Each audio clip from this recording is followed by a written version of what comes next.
and they hold a press conference saying that he dyed his hair, he had lots of money, he had a gun on him, and he was trying to skip town.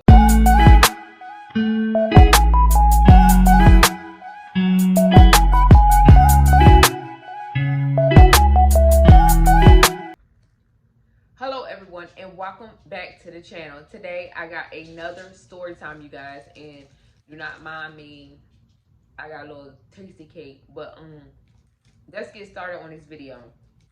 So basically the story time today is gonna be The Perfect Husband. That's what it's called.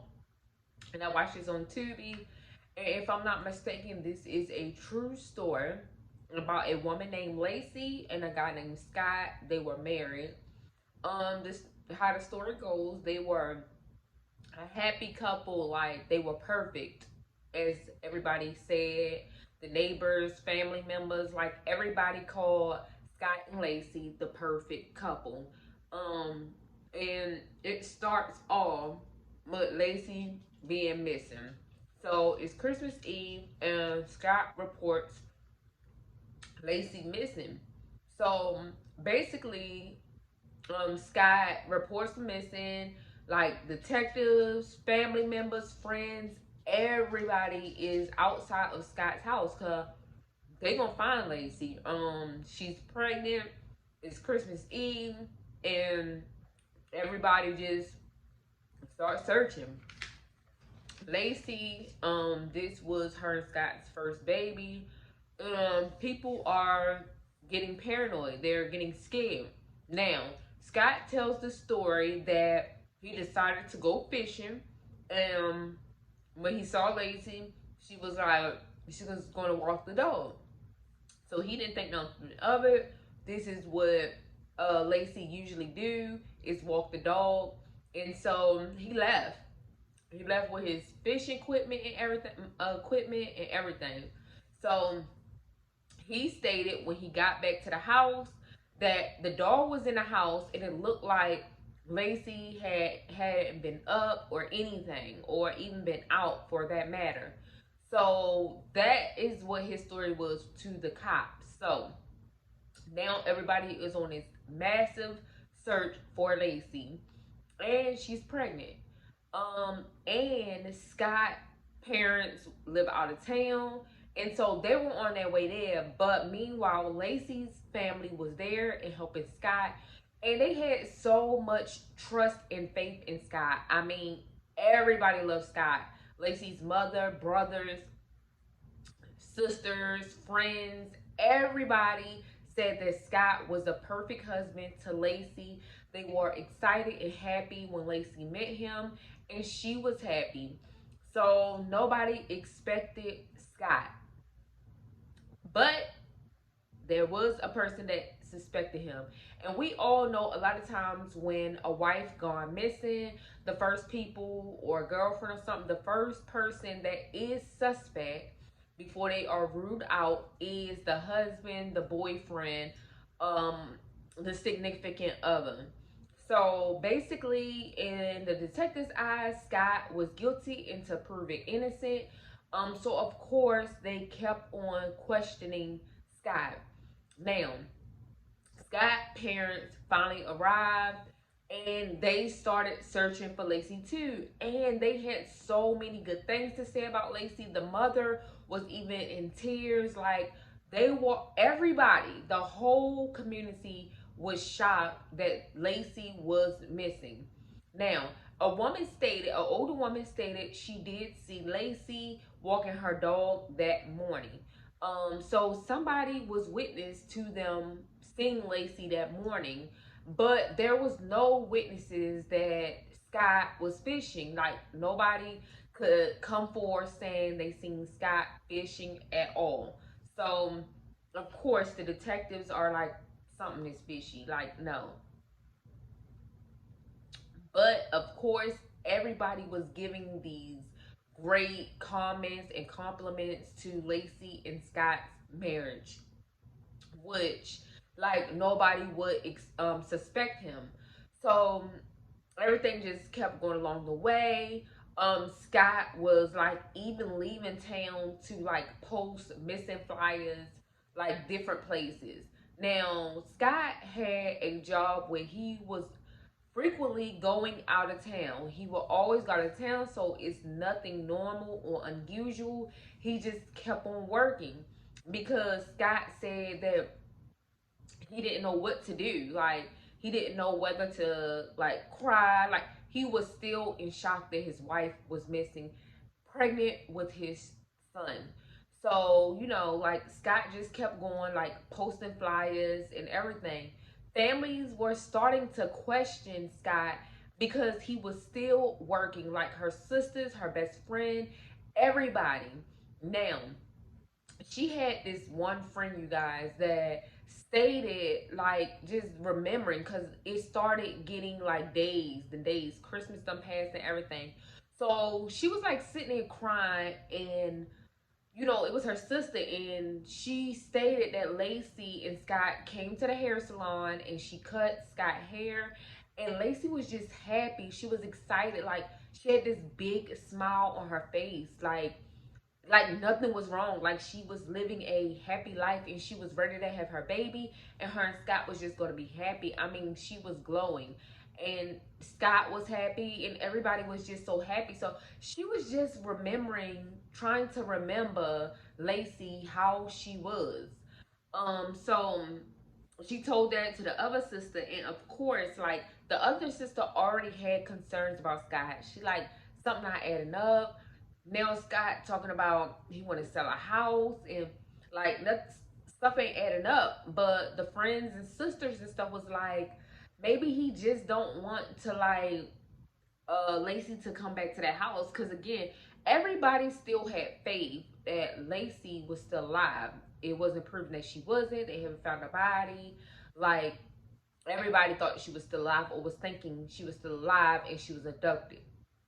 So basically, like the sisters were already getting into it, like something is wrong. But the mother, Lacey's mother, brother, and father was like, no, Scott's a good man. Like, he's a wonderful husband. Like, he's good for Lacey. So now after that, Scott just driving down the road or whatever, and Scott picks up the phone and he makes a phone call. Now the phone call was a woman on the other line. Did you hear me? It was a woman named Amber on the other line, and Amber was talking to Scott like that was her boyfriend. Like, she was like, baby, I miss you. I can't wait to see you. When are you coming back in town, in the States? Because again, Scott had a job where he traveled. Well, at least Lacey and this Amber girl thought so. So he would tell the Amber girl that he's working in Mexico or different countries, or like a different state at that time. So she was thinking in her mind like he's out of the country or something. So she was like, baby, I miss you, when you coming back? And Scott was like, I'm coming back soon, I miss you too. And like all lovey-dovey. Like, wait a minute, baby, you're married, what are you talking about? Who is Amber? Who is this woman? And Amber had a child, because while she was on the phone, she was playing with her child. So Amber had a child. Well, Scott and Lacey had two best friends that were best friends with both of them. Like, they were all best friends. They would go out to eat together. They would come to each other's houses and eat. Like, they were all best friends, like husband and wife best friends. Like, they couldn't do nothing apart with each other, and it's nothing that Lacey would not tell her best friend. Like girls talk. So Scott mentions to them like Lacey is still alive, like they all have faith, and he's gonna go and basically like put more flyers up. But meanwhile, like he's over left promising some girl named Amber that he was gonna come and see her. So really, that was Scott's plan. So everything started getting put on the news. Now the news press and people are saying Scott did it, because he won't even talk to the press. And when the press comes around, he walks away. And when they're like, the family's all like on the news, like begging and pleading for somebody to bring Lacey back, he tends to hold his head down. He don't say anything, or he walks out. So now, like, family members are getting rocky, and some friends and neighbors, they're like, why Scott is so quiet? Well, little and behold, they find something in the lake in their town, and so they don't know if it's a body or not, but they get it out of water because it's wrapped up like it's a body in a black bag, trash bags with duct tape. And so they get it down to the police station so they can do all the stuff that they need to do. And Scott is looking nervous, like it's all in the news and everything, and people like, oh, yep, we found a body, now y'all need to arrest him. Like, people are going in. They want Scott to be in jail. They want this whole case to be solved. Like, everybody's pointing their hand to Scott. But little and behold, what they found in the lake was not a body at all. It was something that supposed to have been on a boat or something, and somebody just wrapped it up in trash bags and duct tape. Weird, but it happened. So Scott looked at a little more relief. Well, people started doubting him even more. Even like his friends that him and Lacey got together, except the husband, he really wasn't. But in the meantime, in between times, the best friends, Scott and Lacey best friends, were now starting to argue with each other because the wife was starting to believe that Scott did do something. And then the husband was like, no, we know him. Like, I saw him in the nursery. Like, he wanted this son. He wanted this baby. Like, there's no way he could have harmed Lacey or his child. Like, he wanted a family. And Scott, like, wind up like getting caught because Amber, now hearing this stuff on the news, tells go down to the police station and confess that her and Scott has been having a sexual relationship and a relationship period, and she didn't know he was married. Now it's all out into the press even more. So Amber testifies and get on the news and state that Scott has been lying to her. They've been in this exclusive relationship for a while, and like she was introduced to him at a party by a friend, and he never told her he was married, and she's just sad, upset, crying, and everything. Well, it got out in the news press. And Lacey's mother was devastated because she gave Scott so much props. Like, she believed in him when everybody else was doubting. Lacey's mother and brother were going hard for Scott. And her sister, one of her sisters. But little and behold, everybody finds out that Scott was cheating. Scott still was denying it until one day he just sat down with him and Lacey's the best friend, husband and wife, and he confessed at the table that yes, like we did. Well, I did, and I love Lacey. I don't know why I did it. Heading that friend was pissed. Like, she was pissed as fuck, y'all. She was like pounding on the damn thing on the table, and she was like, if you loved her, you wouldn't have done that. If you loved her, you wouldn't have done that. He states that Lacey knew about it, and she was like, no, she would have told me. You're lying. She didn't know about it. She would have told me. You're a lie, Scott. You've been lying. Like, everything, like, coming up, and now you want to confess you're a liar. Like, I don't trust you. And her husband was like telling her to, look, chill out, calm down. And she was going hard at this point because at this point Scott has been lying. Like, he's been lying about it all. So little behold, Scott reached out to Amber, and he like, I know you had to do it. I'm not mad at you. Can I come and see you? Little do he know the detectives and stuff is recording him and Amber's phone calls. So he don't know that they are listening to them, and she's setting him up. They're like dead at Amber's house. Like, they talked her in to like trying to get him in because she was feeling sorry for the family and stuff. She even went into the news press and apologized to the family and friends and everything, confessed that she didn't know anything about it, and she's devastated and hurt, and she hoped that they find Lacey. So now she's in with the police.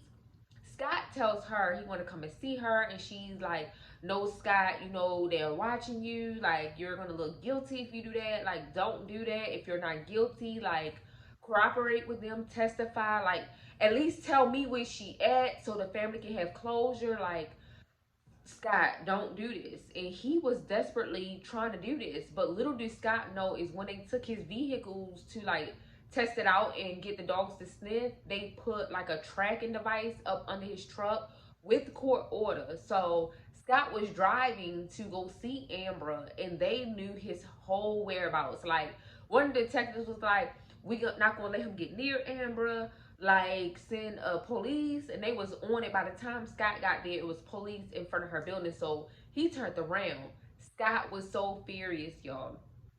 This man went to his lawyer and said, "How can they put a tracking device?" He was mad. Nigga, they put a tracking device because they trying to figure out where your wife at. Like, why are you mad? Like, they want to make sure they can rule you out.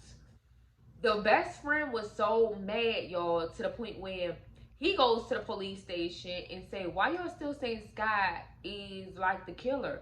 He can't be. I know him." The detective said, "No, everything points to him. Everything adds up." And he said, "Well, what about the woman that said she seen Lacey that morning walking the dog? It corroborates with Scott's story. Like, why y'all not investigating that?" "Well, we investigated everybody that say they seen Lacey that day, and it don't add up." So he's furious now. He's like, "Y'all are like looking at Scott when y'all should be trying to find where Lacey at and where the person that took her or her murderer." Like, but Scott was still like talking like she was dead. Like he knew for sure she was dead. So their best friend wife was he like trying to sell a house. He talking like he know Lacey dead. Like at this point, I don't have no faith in him. Like something's up.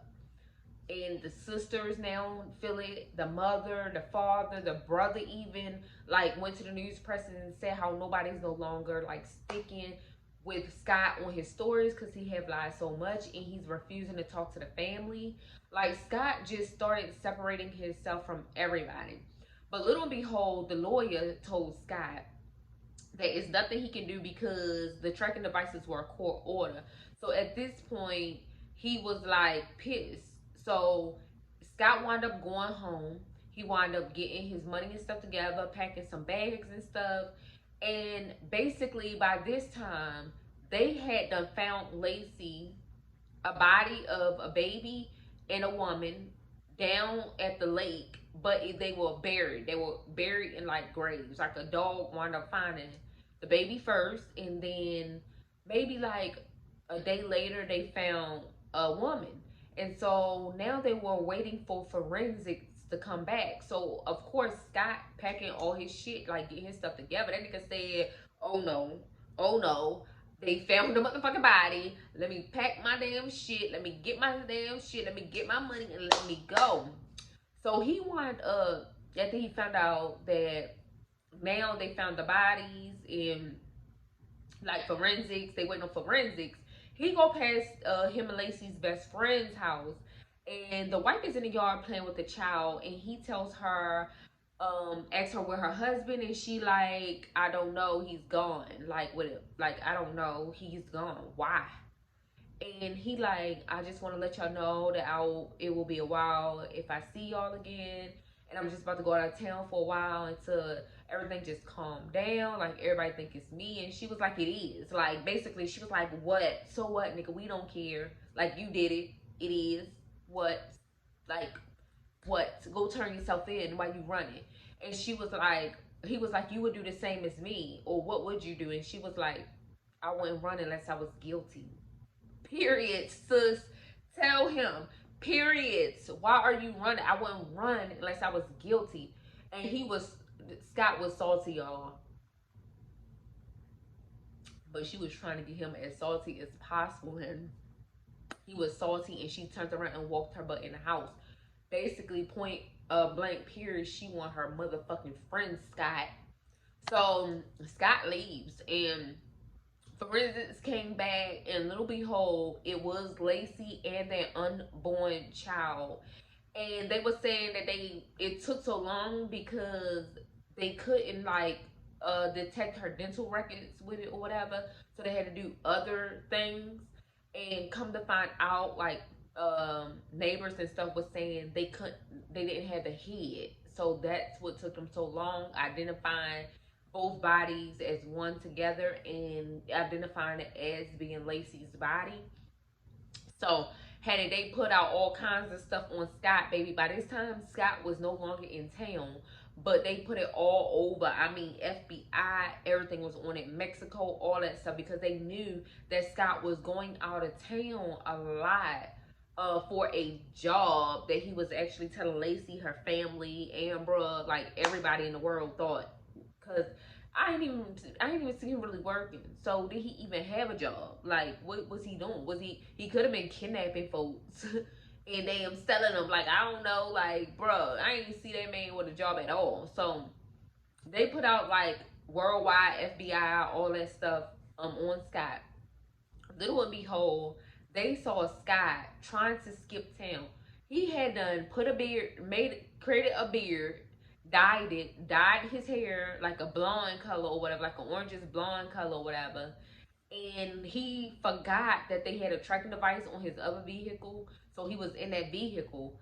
How about they got him like trying to skip the country? He was trying to take his ass back to Mexico or something, honey. He was trying to get out of there, but them detectives wasn't having it. That family wanted him gone, and like, bam. So they catch him, lock him up, and they hold a press conference saying that he dyed his hair. He had lots of money. He had a gun on him, and he was trying to skip town.